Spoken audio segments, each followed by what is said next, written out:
So there it is. This is what I want to cover. So there's 3 sections. Life before SHD, life during SHD, and life after SHD, if there is such a thing as life after SHD. I wanted to put, first of all, the S in parentheses. This is important. I'm not going to be covering sustainable human development. That is what I hope that Andre would be bringing in quite a bit more. I'm in the old generation about human development, right? You've already covered human development concept and measurements, etc. Or you will be, right? They've already covered those things. Sustainable human development, I think that it would be good for Andre to say that it's a little bit different, yes? It's all, it's all the same thing, but there is a little bit of difference. I will be covering mostly about the evolution of human development for you, okay? Do you have any problem with that? You bear with me on the human development. I put the S on the thing. All right, so first, our assumption, right? That this human development, the assumption is that it's a revolution, that it actually comes and completely changes everything that's been said about development before. And then the classical concept of development emphasizes on material well-being of states, not of individuals and institutions, based on factors of production, land, capital, and labor. And human development is supposed to come and have said something different from this assumption that it's human development is supposed to have brought in people as both ends and means of development. Their choices, freedoms, and capabilities, right? It's supposed to be an ethical and methodological rupture with the way that we have done development before. And I will cover again these two words, ethical and methodological, very important. But that's a little bit of a myth because it's really not new. Many people have been involved in thinking about people way before human development came around. Even though we prefer to say that this is a concept that came in 1990 with Mahbub al-Haq and it was with the UNDP Human Development Reports, etc., the basic conceptual philosophy is not new. It went all the way to Aristotle and Kant and even Adam Smith. And if you look at these quotes, they were all interested in actually people, not wealth, right? So this entire entry of people, you have to bear in mind, is not necessarily something extremely new. However, the surprise is that development thinking was not about people. Even though these are political philosophers, they've been thinking about where society should go. But development, do you know, was not necessarily about actually people. I want to ask a question first of all. Can somebody give me some water? That's the question. Sorry. No, the question is, how many of you can tell me when does this concept of development came around? When did we start thinking about development first? There's the water, sorry. Development is something that it's your generation. You are in your 20s, yes, I assume. You've been raised with development, thank you. Some of you are a bit more than that, less than that, some of you. But development is not necessarily something that has been around for many decades. When do you think development came around? Development as a subject of study. Pardon? End of the Cold War. End of the Second World War. Mostly, not exactly in the, a bit later than that, interesting enough. 70s. Hey, why? Give me some, because there was this love revolution in the 60s that development came around. No, give me some, what was the context? What happened? Yeah. Yeah. Interesting enough, it's actually that.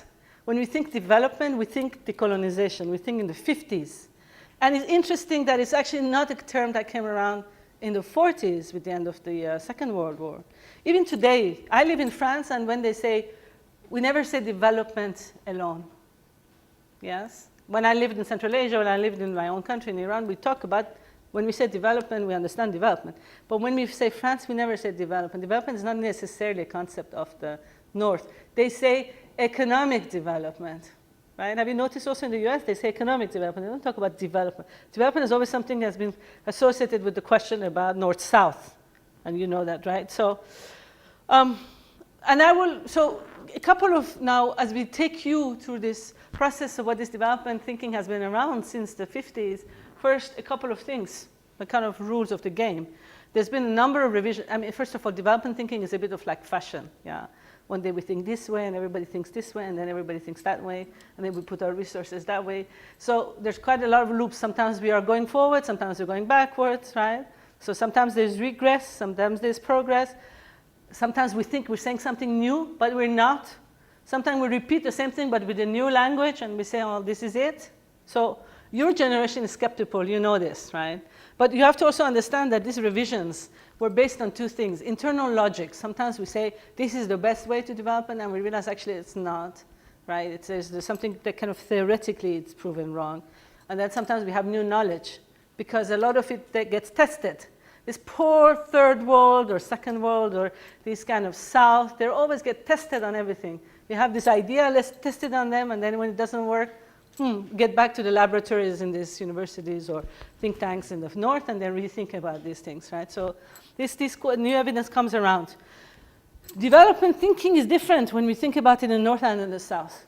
Think about this as well, right? Even though human development is supposed to now come in and say, it's no longer about north-south or developed people and developing countries, developed and developed countries, it's about people within these countries. But there's always been this kind of north-south dialogue, you know. These fashions come and go, and who decides is really, it's kto plati, to zakazuje muziku. Yes, those of you who know Russian will understand this. Who plays, they give them, you know, who pays, decides what plays on the jukebox. A lot of it has to do with the institutions and the money and all that go behind it, right? So the story of development is also the story of institutions. Who's leading? Yeah? So let's go with this life before human development. There's a great article by Paul Streeton, if you want to read about his view on this fashion. So you get this book, which is a fabulous book, and there is all the gurus are written in it, right? And one of the big gurus is Paul Streeton, who actually was one of those people who who was part of the whole human development movement in the 90s. So he has an article in there that's pretty interesting about this. This, what I'm saying, is a little bit taken from him, but a little bit taken from other people, including Francis Stewart, et cetera, and my own a little bit of brain that I have up here. So development, it came with the decolonization, with these independence questions. The first mode of development thinking was about economic growth, because these countries that had been decolonized ended up being kind of a little bit slums of the world, where there's quite a lot of problems that had continued. Low incomes, low saving rates, high mortality rates, weak literacy rates, all the bad things that you can think about were the legacy of colonization in these countries, right? And so there was quite a lot of dependency.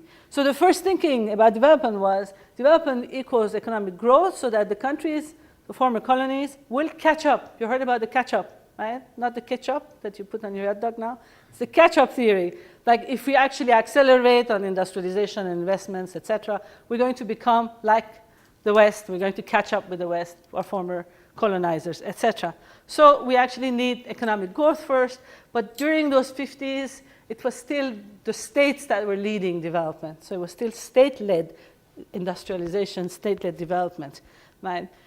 Grow first, then worry about distribution, about the poor, et cetera, what happens, right? However, what happened empirically is that the development, economic development growth models didn't work, right? And so it was quite a lot of also, if you've heard about, you know what the white elephants are, right?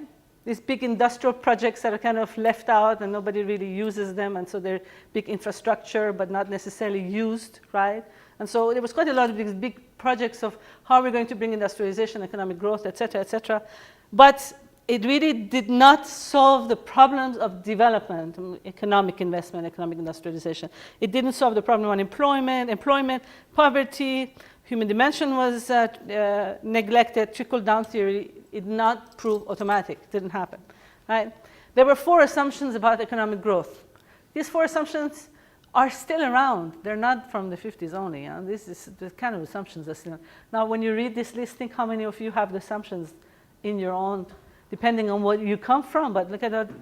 Number 1 is that the market forces will lead to spread of benefits widely and speedily. When there's going to be market benefits, market forces are going to lead to savings and then more demand, and so therefore the economy is going to start And that is actually going to, what do you call it, rise? What is that a metaphor?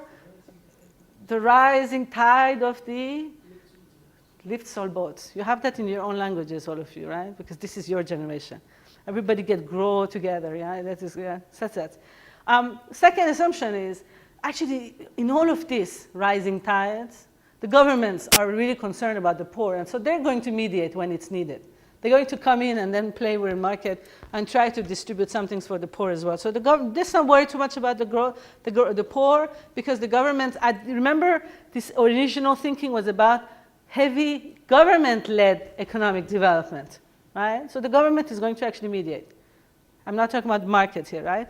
And then third assumption is, let's not be concerned about the poor first. Let's get the rich richer, and then the middle class, they're going to actually require lots of consumer goods, and they're going to actually create a lot of innovations, etc. And then it will trickle down to the poor. You don't necessarily think about the poor first. This thinking has been revised. You know, this whole pro-poor and all that we actually have to think about the poor first also. The poorest of the poor. But originally it was like, and then the same thing, the question of inequality. The assumption was really big about the question of inequality. Do you know what is the Kuznets curve? Yes. What is the curve about? Economic cycles. And continue. Continue with your tide. Continue. What happens to the economic cycles? Well, it's very simple. When there is economic growth, yeah, when there is wealth comes into society, inequality goes up. All of you are you all from the CIS countries? Most of you, right? From satellites.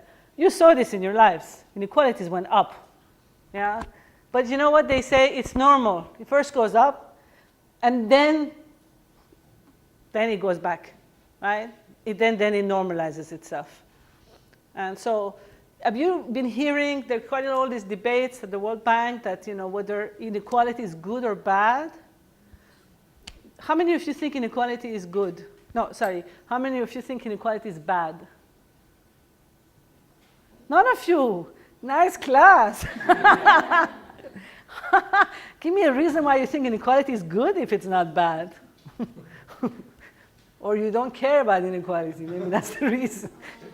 The two options, yeah, is good, bad, or neutral, yeah? What? Somebody tell me one argument. Is inequality good or bad? No, equality between people. Income inequality, say. That's something very simple. The salary per day is less than $1. No. Is it good or bad? Are you... Equality is bad because it gives different people different opportunities. It denies opportunities to some and So why are opportunities for some and others, is that bad? Why is it that a bad thing? Yeah, I want your value judgment, your value. Why? Do you like inequality or you don't like inequality? It depends on the extent, because if everybody could receive the same, it would be a total communism. It didn't work. Damn, God forbid that, yeah. If you have equal opportunities and you are treated by equal merit, and it's normal, I mean, that you are not using your opportunity and you... Right. Okay. Well, are you all with this, more or less, with this agreement? See the generation? This is very interesting. This is exactly what they were saying, that inequality happened in the beginning when there's economic growth, there's more opportunities, but some people can take more advantage than others. So inequality actually does grow. But then, inequality does. But then, as wealth increases, then other people also get opportunities. Opportunities level out, and then there is less inequality. That's a bit controversial, but that's one of the theories. You're shaking your head. What's that? Yeah, well, yeah. That's the problem, is that this Kuznets curves is not necessarily empirically proven, and then how much tolerance is there for inequality, and how long do we have to wait? But the question now rose. But anyway, this assumption about economic growth, that inequality is part of economic growth. It's natural. and is okay. Yeah, which is something that some of you are kind of, but you think about more like opportunities. In any case, Rawls, who's a philosopher, also thinks about utilitarianism. He says if inequality is actually something that helps economic growth, then that's okay. Are you okay with that? Now, okay, but these economic assumptions, they proved, here's the bad news, inefficient and unjust. There's always two ways to judge something. Is this economically efficient? Is it efficient, right? And then second is it just? One is more of an efficiency argument, economic efficiency, dollars and cents. The other one is about justice.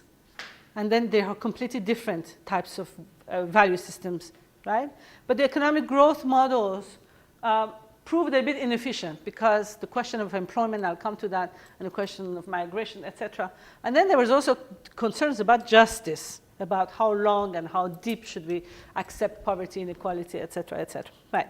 So in the 1970s, right, there was already some kind of challenges to these types of thinking that came around, challenging the economic growth only agenda. Gross national product, some people said in the 1970s that it should be dethroned. You understand that? It should be that this is not the best way to measure how development should happen, right? We should dethrone it, right? And so, hey, I'm giving you a hint. They dethroned it so that we could put on the throne the Human Development Index, yeah? This is a bit of a forward. We're moving you towards that. And second thing is employment came around. Now, ILO, this is before you were born for sure. It just came around in the 60s, and in 69, you know the ILO, right? MUT, I think it is, yeah? So they sent out these missions to Colombo and Sri Lanka and started discussing about the question of employment. Are people employed? Are this economic growth creating employment for people? And then please, what type of employment is it creating for people, right? And so there was quite a lot of concerns about the question of how much is it actually creating jobs for people, right? So do we need to actually think about how economic growth should be redistributed towards economic employment as well? However, those people who became very interested in in employment, they also realized that employment is not enough. If you focus only on employment, what are the kinds of problems that you can have? Employment in the North and the South is not the same thing, right? If you are employed in the North, what does that mean, for example? Pardon? You could be, yeah, in terms of, yes, I mean, so you are employed mostly for wages, right? And then for careers, and it's a very different concept. What do you think were the employment characteristic or the employment coming out from the South or from the developing countries? What does employment mean in the South? Opportunity to open the life. Exactly. More about livelihoods, yeah? All about life, not just about your career or your incomes, but about the kinds of your livelihoods, right? And then also the people who were looking at employment, including the ILO, started looking at what happens in the South. You have many people in the South, in developing countries, who are working, they're employed, but they're not making enough to live. So, well, yes, we're getting to that. But this is now without just employment. They're working, but they're not able to cover their basic needs, exactly. They're employed, and they're not getting any wages. Who is employed and doesn't get any wages? Have you worked in your mother's shop yet? Have you worked on your father's farm? You're working, but you're not getting any wages, right?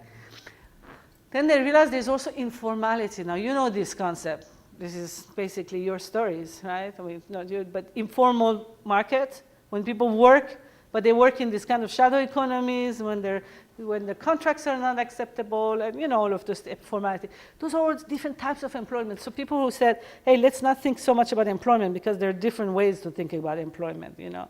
And so it missed out on understanding the question of livelihoods, informality, and the working poor. People can be working, but they can also be poor, Yes? And then, so they need to think more about studying quality of life, attitudes. What does it mean to be working in the North and the South? What kind of attitude do people have? Are they ashamed, for example? The questions of shame came around, yeah? So it's quite a lot of things. And then if we started, also, those who started thinking too much about employment generation created more problems. In the 60s, the cities grew because there was lots of opportunities for employment in the cities. And then countrysides completely died out. Migration happened. And then the cities were not able to absorb all that. And what happened? I don't know, you have this in the Central European context or in the transition countries. But we had a lot of slums. I think there's quite a lot in Mongolia and China now. You know the slums, right? So actually, I haven't seen any in Central Asia. But actually in Mongolia, I saw that, there is no slums. Slums, but not in the way that, slums specifically for migrant workers. If you go to St. Petersburg, there are Tajik slums. Yeah, there's like areas in St. Petersburg where only the Tajiks live, and then, you know, these communalkas that are coming back on. No, Yeah. Well, you don't live in St. Petersburg, thank God. But you know that when I say slums is when you have migrant workers coming and living in part of the city where sometimes there's not that many services available for them, when there's like, you know, I just saw recently a movie about communalkas. Remember the communalkas of the 60s, of the Soviet period? Now I hear that there are communalkas outside of Leningrad for migrant workers. I would consider that a slum. In any case, the question about like, migration come out. So we needed to discuss much more about distribution, better to understand basically everything that we have thought about so far, economic growth, employment, etc., all came around with some kinds of problems in people's minds. So in the 1980s, the basic needs approach came around. Have you heard about this expression? Yes. You all know about the basic needs, yeah. The basic needs approach emphasized on a group of basic goods and services, no, it's not coming to me, required for decent quality of living for the poor, right? Goods and services, basic. What do you think about the basic needs approach? Not from my, okay. Well, you see, it doesn't make us conscious here, since taking her back. For health, education. Yeah, what are the basic needs, yes? Health? Access to health. Yes. Education. Yes. Education.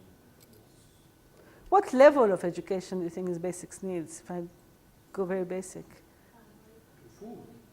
Yeah, level of education, basic. Primary. Primary.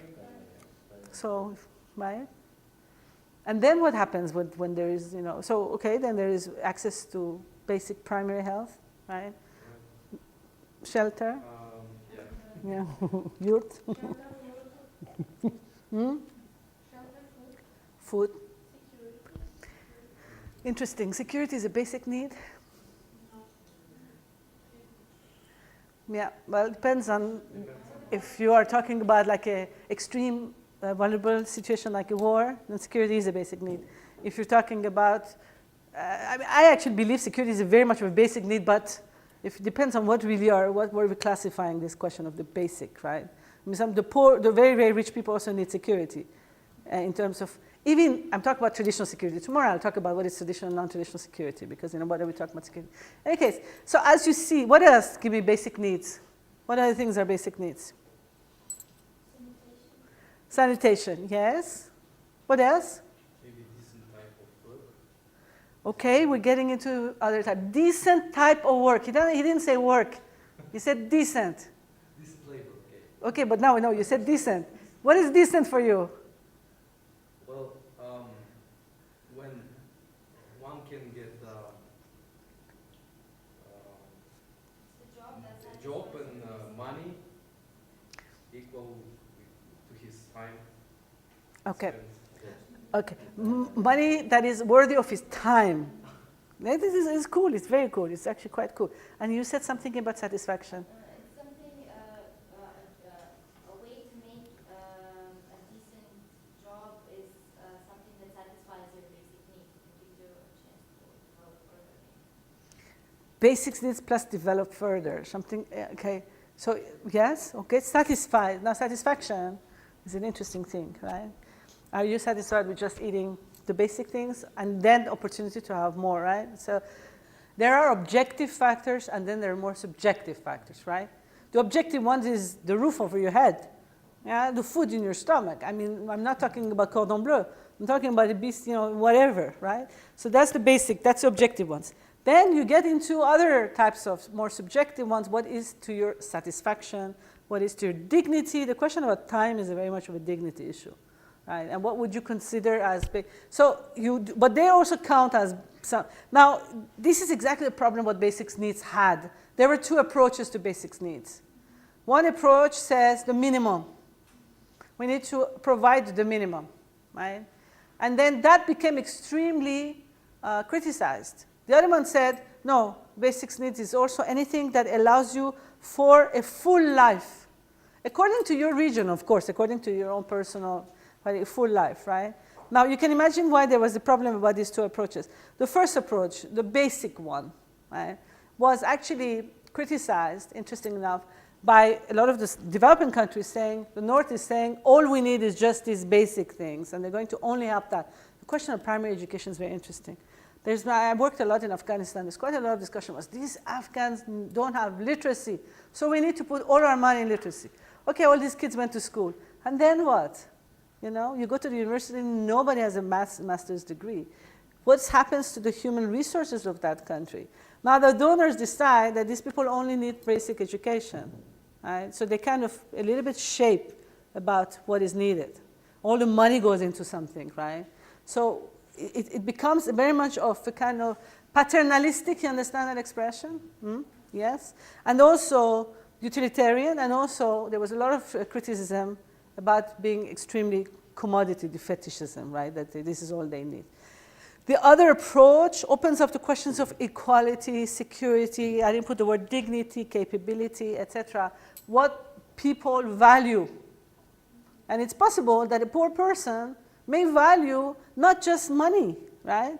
May actually value to have education more than money. Why are we assuming a poor person only needs income? All right. So in the 1980s, politically, 1980s, the beginning of the 90s, was the debt crisis. And then the second part of the 80s was the question about the expanding role of the markets, IMF, World Bank coming around with the structural adjustment package, ideas, conditionality, with a neoclassical view of growth and poverty, etc., etc. And then UNICEF came around, you know, the structural adjustment. Yeah, I'm not going to go to that policy, but you know what structural adjustment. They're very similar to actually the kind of shock therapy advice that was given to the Central European countries, right? Now, UNICEF did a study about structural adjustment with the human face, because structural adjustment was exactly about ignoring the human dimension, right? So this is what happened in the 80s.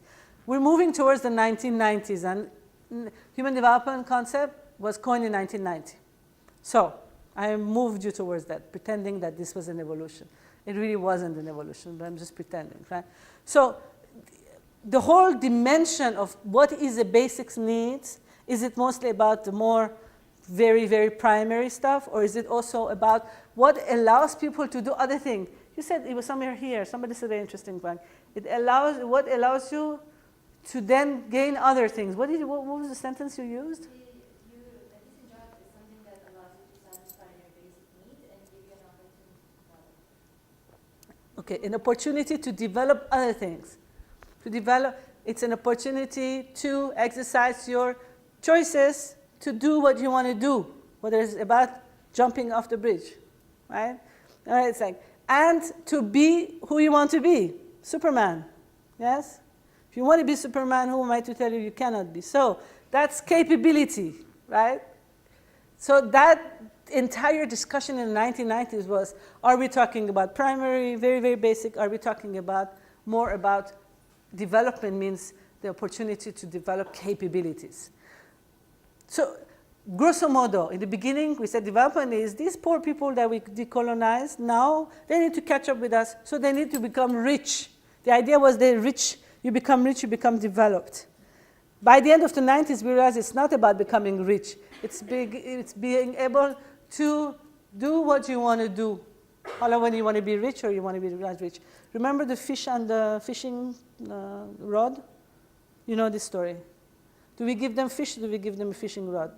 You know this. If you've done any school, you know this story. Right? So, right?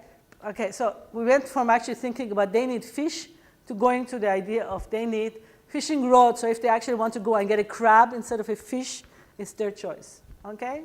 You got that? So this is when Mahbub came around. In the 1990s also, you have to, so politically, you have to understand also this is the time when what they call this wave of democracy and freedom came around from the cone of Latin America all the way to Eastern Europe and to Africa. Everybody democratized, and in the Arab world and you know all of those democracy things. This happened in the 90s, and then globalization, of course. You know, you are the generation of globalization, right? Globalization with its good things, generation with its bad things. Politically, these affected thinking on development. There we go. So, first part was until human development. Second World War, like in the 40s, as I was just saying that development really started in the 50s. Over then, it was about reconstruction, yes? You know, what happened is destruction of the cities in Europe, right? So the Marshall Plan was actually about reconstruction, physical reconstruction, and then pumping in money so that you actually rehabilitate the factories, etc. Very much like the kinds of thinking that in terms of economic development paradigm now we're thinking about Afghanistan, right? It's now you need to actually reconstruct, rebuild, right? And Europe was a very industrialized place before you had the wars. So the ideas after the war was actually how to actually put them back physically. So you put it, you invest a little, you pump a bit of investment, you create the infrastructure back, and then they go back and they catch up what they had to do. Japan, in the meantime, came around with knowledge, with other types of things, and I will go a little bit, in terms of since the 90s, other countries have showed different types of development models. But World War II was pre-development. Yeah. Because even if you have quantity, it doesn't mean quality, right? Even if you actually have money, it may not mean jobs. Even if you actually have wealth, it doesn't mean distribution or equality. There's many things why that thinking, narrow thinking, that if you just pump in money, it's going to create development. Or, or like people we're assuming everybody wants the same thing. You're also assuming that conditions in the South are the same as the North, and all you have to do is put some money in there, and there'll be catch-up for the West with the North, right? We're also not assuming different lifestyles, different attitudes, different aspirations that people have both in North-South and people in general. Philosophy changed on this one, and it's the philosophy, because we are more interested in the quality of life as opposed to quantity of life. But development also changed in the North. All the things I was telling you about, this all happened in the North. Thinking happened in the North, right? It happened at the ILO, it happened at the World Bank, it happened at the Oxford University. And then they experimented it. It came with understanding empirically, like ILO's idea about employment came around from its own missions that it did in the South, right? Others thought, philosophically, this is not right because we are, so they revised this. Even in the advent of globalization and technology, something that actually changed quite a lot of the northern paradigms as well, yeah. Okay, any other questions? So, yes. Could you please highlight just some points for being inequality okay? Inequality is okay? Yeah, just highlight some points. Inequality is okay. Since I'm so anti-inequality, I cannot even think of it. No, but no. What is yeah? Go ahead. No, yes. The first which comes to my mind is motivation. If you don't certain level of inequality, you will miss a wide range of incentives which would move or somehow encourage people to do something which otherwise they would not be willing to do. Then it's not like if you realize that you're different or unequal from your neighbor, you actually gives you more incentive to work harder so that you catch up. Of course, this is exactly the link, because it can unless you have opportunities to do something, it may be very destructive, because one of the ways to get closer to your, let's say, neighbor is either going up to the level the neighbor has or bringing the neighbor down to your level. So if you don't have the opportunities, some kind of logical way to go is to be destructive. If you have the opportunities, there is a chance that you can be constructive and somehow build on this. But in any case, this certain level of inequality has a kind of psychological and behavioral element. Well, for example, I mean, the question about what happened to the CIS countries, inequality grew up a lot, yes, a lot. But then it was being told by the World Bank, IMF, that we have to have this. This is natural, this immediate inequality, right? It comes when there's a lot more growth. Some people take advantage, yeah. But then it's okay because then it will actually, even out. The question is, has it or not, or whatever. Like, what happened with privatization? When you actually privatize in a factory, most of the people who are close to the management get more of the shares than those people who will come and buy a coupon, yeah, from their drugstore, right? So it's what happened with a lot of these questions in privatization. Inequality actually did increase, right? But they said we need to actually create these opportunities by privatizing, by liberalizing, etc. And then it's okay to have inequalities. One additional element, we should perhaps also look at this in a more dynamic perspective. On the one hand, as I mentioned, inequality can be a motivation factor, but on the other hand, inequality can be a reward for certain behavior, constructive or not, in a retrospective. So more talented, more active people are rewarded having gained more from certain opportunity or certain development situation. But here what is, I think, is important to bear in mind is that usually in those kind of scenarios we are building models and analyzing models, assuming that all others equal. This works like that. For example, in the case of privatization, assuming that all the individuals have equal access to opportunities to privatize or have the starting capital, then we have something like honest or fair level of inequality. And the problem is that usually it doesn't work like that. So usually all other equals are not equal, and this is where the picture got distorted. I don't know if I'm right or wrong thinking about, coming back to that question, when inequalities are good, actually. But, and I don't know if I can actually put, an equal mark between equality and inequalities and diversity, but there seem to be a lot pro-diversity movement, which in a way encourage inequalities, saying that some people are good. I mean, people are not, okay, if we say that people are equal, they are equal in which, on which dimensions, in which areas? There are certain areas, I don't know, like sports, when people are not equal, not supposed to be equal, and actually it's good, like the Norwegians, they're good at skiing, great. Look at those, marathon runners from Africa. It's just, it's like maybe genetically or somehow people are not equal, period, So, and in that matter, I think it's a good, it's good that, certain inequalities exist. Yes, if we're talking about inequalities in terms of access to something, then we should probably argue that it's not good. But in terms of characteristics, some kind of characteristics, then inequalities or diversity is a positive thing.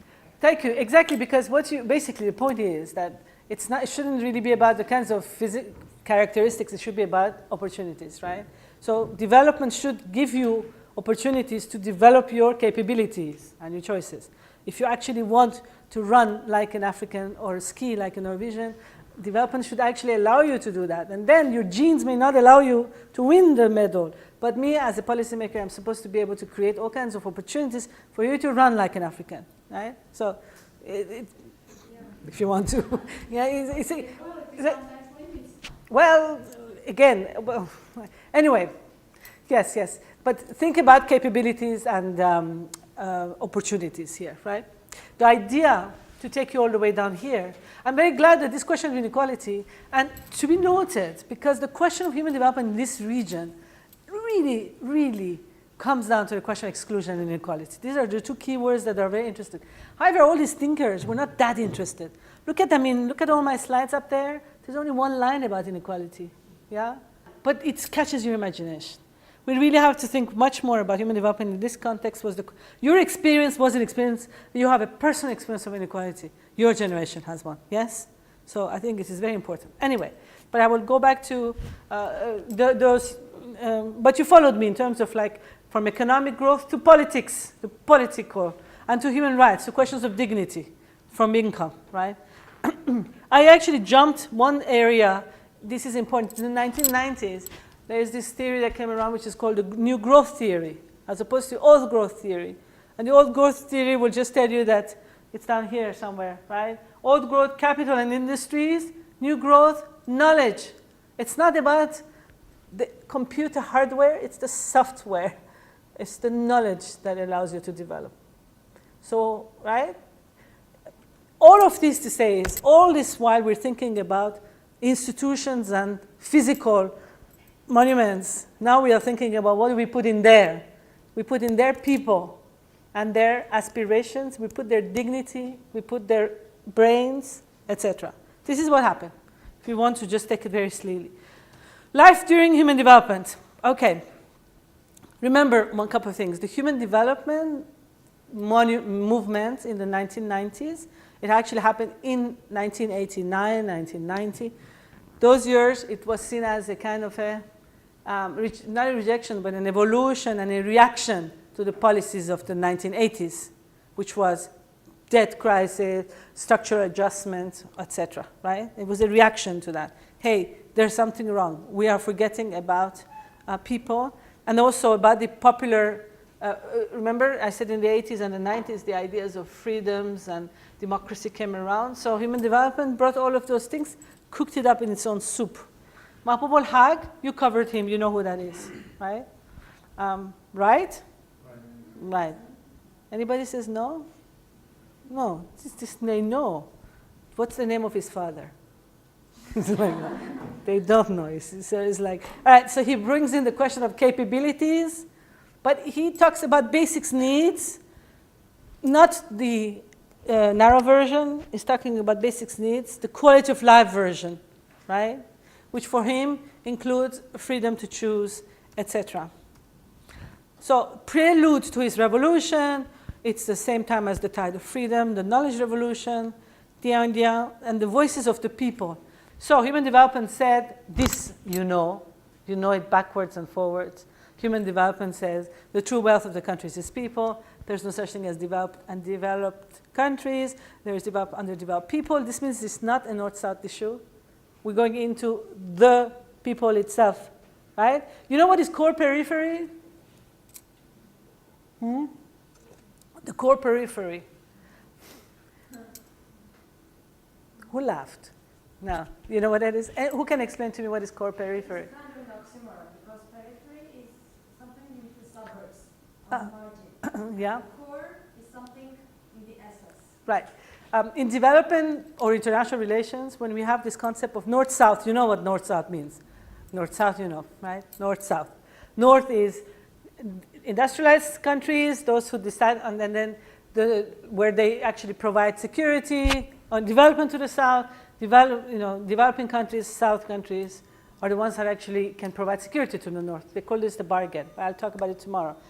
But North-South means the world is either you're North or South. CorePeripheral is actually a bit of a Marxist model that comes and says, no, it's not about the North or the South. It's actually pockets of rich in the North and pockets of the rich in the South, and pockets of the poor in the North, and pockets of, and these are actually more closely together. I'm, for example, from Iran. I'm supposed to be from the South, but I'm very educated. I'm just like any other person from the US who has done the same education as me, for example, right? So we don't call them North-South anymore. This is the core. There's core people, and then there's periphery people, right? And then they have them in both regions. I think it's an interesting concept for you to think about this core-periphery. We don't think North-South anymore. Same, this makes it, so it's not about developed countries and developed, but it's about developed and underdeveloped people. Yes? So I did not quite like that statement that there are not, there are no developed or underdeveloped countries, but there are developed and underdeveloped people, because I think it contradicts what you just said about, CorePeripheral, that there are some people in each country that are developed or educated or whatever you may want to call them, and there are certain people, groups of people that are underdeveloped. Yes. If you well, that's what I'm But saying, exactly. that it Now, see, contradicts. here, it doesn't contradict because this one says geographically all the other developed people are in underdeveloped world and all developed people are together in the underdeveloped countries. NorthPeripheral says that it's no longer about the geography, right? That it's more about the inequality between people continue. But geographically, it's no longer North-South. Okay, sorry. You want me to? I really want to believe that I am a developed person, Right. but my country, Russia, is not quite developed. If we look at that HDI, it's at the very bottom of that top group, which I think is quite a shame. So it's not completely developed, and it's a country in transition, as it is often referred to. So that's why I'm like, well, that's that's a different issue about the fact that HDI still goes and studies according to countries, but within Russia, you are quite different from other people who live in some other types of cities, right? So they're still developed and underdeveloped within Russia. Now, this idea is that if Russia wants to be a developed country, it can invest and create like all kinds of opportunities for all of its people, or if it actually understands that there are developed and underdeveloped people living within Russia, then it would try to understand and target and then kind of understand the differences within its own people, in addition to its differences with other countries as well, right? So Sen's evolution, Sen brings in ethics. Mahbub al-Haq, you must have known, he's a planner, right? He is very much of a practical person. Sen is a philosopher, so he develops this concept around capabilities and functionings, etc., right? Basically, human development is supposed to have come in and then brought in an ethical rupture, because the ethics, when we say ethics, it means that we focus on the kind of well-being or human dignity as opposed to institutions, right? The kind of ethical discussion is about, usually it's about the kind of focus on the question of what individuals want and then their dignity. So ethically, it's supposed to be a rupture. Methodologically, it's supposed to be a rupture from the old ways of doing by actually investing in people, not investing in capital or natural resources, etc. And then theoretical, sorry, this was methodological one, right? Okay, wow. Yes, you can read this. 3 characteristics. I'll read the first thing. Don't even read this, listen to me. One is, it's supposed to have philosophical grounding because of its interest in ethics. We talked to you about Kant and Aristotle, and it's supposed to have said, oh, we are in the trend of philosophers, right? Human development is supposed to say, our pedigree is philosophy, right? Second is, it's supposed to be, it is an evaluative aspect. You actually measure whether a country has reached human development. You evaluate the country's achievements against its human development achievements, right? This is what we call an evaluative aspect. That is studied through its human development index, for example. And then the third thing that is important is that it's an agency aspect. If you have agencies, you are capable to act on your own behalf. It's a completely different meaning from the word agency, which means institution, the way that you say. Yes, did you want to say? Yeah, exactly. Agency is like your ability to be able. So human development, they say, has an agency aspect. It means it gives power for you to do what you want to do, right? That's what it means, right? So human development is not the same thing as economic growth, social development, human resource development, human welfare approach, basic needs approach. Well, very quickly, it's not the same thing as human development, right? Economic growth increases the choices for income, but doesn't necessarily increase other types of choices, yes? So some choices don't depend on income. Income's contribution to satisfaction is not necessarily linear like that, right, etc. So it depends on national priorities. A country can become very rich and spend its money on casinos, right? Growth is voiceless. You can have a growth, but people don't have voice in that country. Think of some countries and don't say them. Right? There are policies, but they are not implemented. Yeah, no, people have no voices. Yeah, it's everybody. It's an authoritarian country. There is economic growth, but people have no voices, right? There is an economic growth country, but there is no roots, right? Rich today, poor tomorrow. Think of 3 countries, right? It's ruthless. That country has created, at the expense of, like, really creating robots out of its population, economic growth. It's ruthless. Think of 2 countries like that. Right? This is a test. Futureless.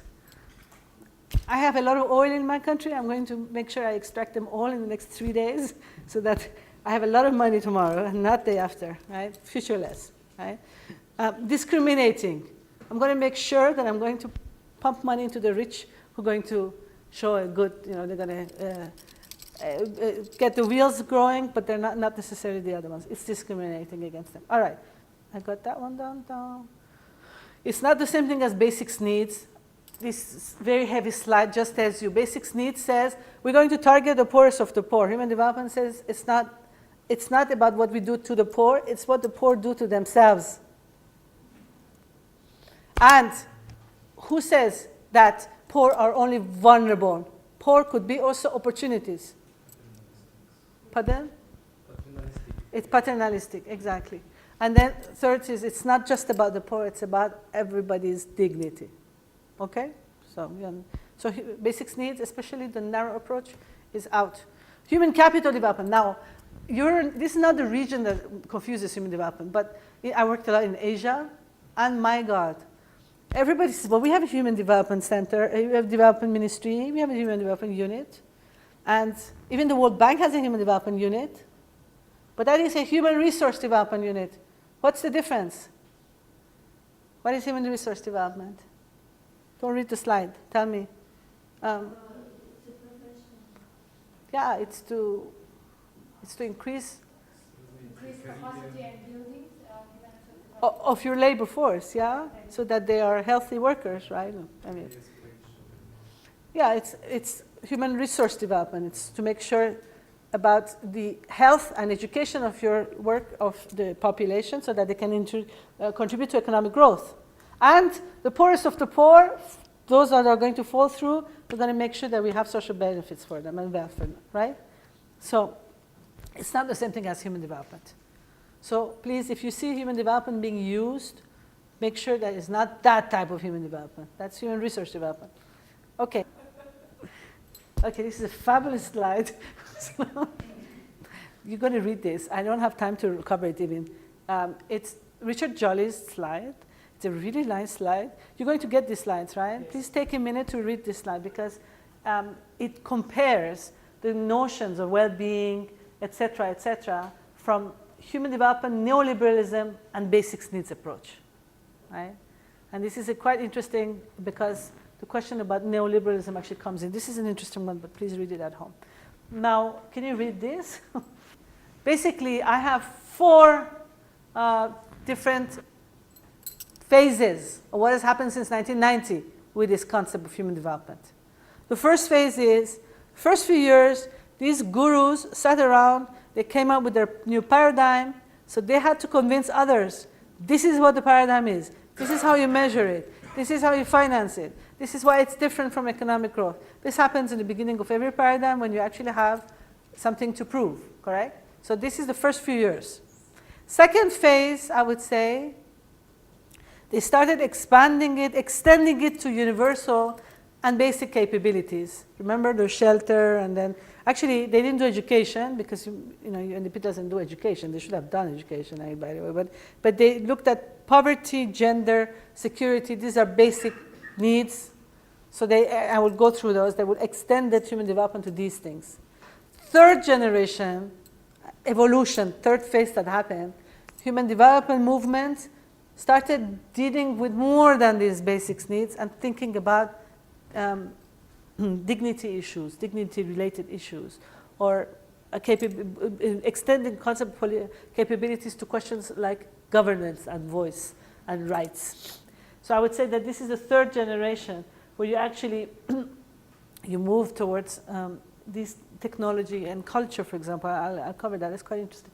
And then finally, I think that human development, this is my personal take on this, human development is lost in translation today. It is completely lost in policy advocacy. The fourth generation kind of movement is, it's a movement that is actually intellectually running out of steam. So now it's picking up policy issues, right? But perhaps Andre would have a different take on that, or others would have taken a different take on that, right? Okay, so first generation. Now I'm basing my evidence here on the actual evolution of these human development reports. I worked in that office for a few years, and I just see that the kinds of, the human development, it's the kind of center where all the thinking about human development actually happens. And then it happens around these kinds of reports. You're familiar with these reports. You've seen them, right? Of course. The global ones I'm talking about, yes. So the first generation ones, the 1991, 91, 96 one, those are the ones that I would consider those that consolidated the paradigm, right? The 1991 talked about the actual concept, its indicators, its index, and then 1991 was the big question, okay, how do we finance this? Because every time you talk to the World Bank, they say, well, how do you finance this, right? So then in 91 said, well, actually, we finance it by thinking differently about our priorities. It's not about added burden on our budget. You rethink your priorities in your budget. That was a simple answer about how do you finance this. It's not added budget. It's rethought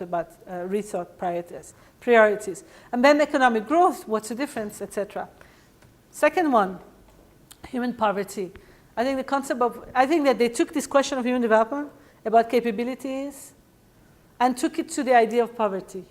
Now, tell me, before you look at this slide, how many, you know poverty? I think you've been working, many of you have been working on these concepts of poverty. What are the different ways that we actually conceptualize poverty? Some monetary approach where you measure poverty in objectively, like from income, things Yes. and Income PCE, poverty, yes. per capita expenditure and things like that. And then they have a subjective well-being, because we know that poverty is not only talking about economics, but other multidimensional non-economics factors. Yes. So they have what would you call that poverty? What type of subjective well-being, which measure like quality of life, Okay. and then happiness, life satisfactions, and also subjective poverty. Yeah. Things like that. Interesting. Happiness. Yeah, yeah. Well, that's one step further than human poverty. Human poverty comes between the question about happiness and quality of life, but goes beyond income poverty. But anyway, human poverty came around, which is going beyond income, but looking exactly as you said, different measurement, different ways of thinking, conceptualizing it, in the developing countries and industrialized countries, long and healthy life, vulnerability to exclusion from the world of reading, a decent standard of living. Anyway, 5 minutes. Okay, I won't go, right. Human poverty came around in the 97. Gender came around 95. Hey, this was the year of Beijing. Okay, but basically, right, but this is very important message that came around. Human development said you can have women and men have not the same types of, they have, basically their outcomes would not be the same, right? They could be not the same. What's the sentence I should be saying? There's gaps between women's expanding capabilities and limited opportunities, right? And human development, if it's not engendered, it's endangered, right? Okay. So, but now, and human development philosophy measured differently the way that women and men can achieve those types of outcomes in their capabilities, all right? So this is the big, very big conceptual, very big, huge conceptual breakthrough happened in 94, when they started thinking human development in terms of security, or security in terms of human development, voila. Third generation ones is the entire wave of democracy, human rights. So the message from all of this report, this is very interesting. It said, politics matter. Until now, we were saying economics matter, right? But here they said systems matter. A system that is actually democratic or authoritarian or like this and that actually does have outcomes in economic terms or human development terms. It's a bit of a controversial subject, but it still is. And then the question of cultural diversity. That was also an extremely interesting report. I mean, I'm not talking about in terms of report, I'm talking about evolution of human development thinking. They started saying, well, what are the factors that actually impact human development? Then they said politics, and then they said also actually diversity. This is the lady from Russia was saying, right? The question of diversity, how does that, I think that's going to add intellectually, analytically, it's interesting stuff.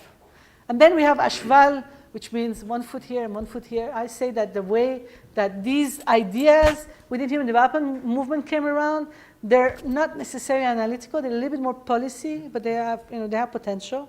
The question of globalization. Globalization, is that an analytical framework or is that an empirical one? Could be both. I think that this report a little bit kind of plays around with both. The question of technologies, right? Now, the impact of new technology. I told you about new growth theory. Actually, the idea about new technologies, that comes around to say, how can those new technologies further human development? And they actually talked about the questions about how knowledge and participation furthers human development. I will not talk about these last generation, where human development is today. But there's a lot of pressure today to actually go back to the question of the MDGs, and then the question about, like policy issues, like water. Everybody's worried about water. Migration, right? I don't know whether that actually is going to make us more analytically come forward, or is it going to make us move politically forward? Do you understand the difference? One is advocacy, and one is actually analytical, conceptual, philosophical thinking. But I would say that we are moving towards more and more political advocacy, policy advocacy, as opposed to theoretically. So, future of human development. This is where the intellectual movement is moving towards, where I think there's a gap. I think the question of equity is not settled yet.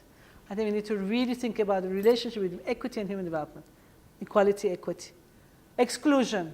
I think intellectually, I think we should really think about this also. Informality. Not informality. You know what informal institutions are? The rules of the game. The glue that holds things together. It's different from formal institutions. Informal institutions is attitudes and values. Yes, and religion and family and those types of things. I think that needs to be explored. How does that impact development? Right? I think that's this huge. OECD has started to think about it. I think your generation should go forward. And then again, going back to the question of employment, after all we need employment, we need good, decent living, and what is decent living? Now that we have this capability approach, what is a good, decent employment from a human development point of view? And et cetera, et cetera, et cetera. Okay? But these are the ones I think that you should write a PhD about. Thank you very much. Okay. Thanks.